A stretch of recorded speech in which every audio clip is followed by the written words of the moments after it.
Welcome to the Salmon Runs YouTube. Enjoy the video. You must secure a strong base immediately.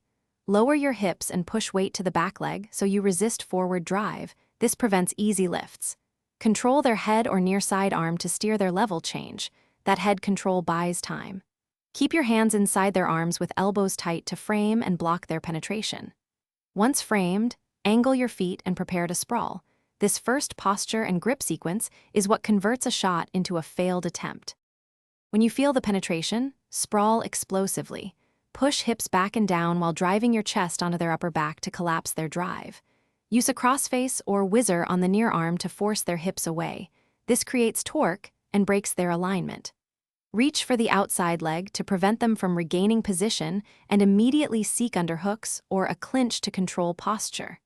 Once you've reframed their angle, you convert defense into the opportunity to counterattack or finish the sequence by standing or circling to their weak side, using underhooks to lift and clear their hips. This removes their leverage. If they attempt to roll or sprawl with you, transition to back control or a knee slice pass to secure dominant position. If the counter fails, don't panic. Re-establish frames, reset your stance, and repeat the sprawl with a stronger crossface to change the angle. Make sure to breathe, maintain posture, and attack the next opening decisively. Thanks for watching. Consider subscribing if we helped you.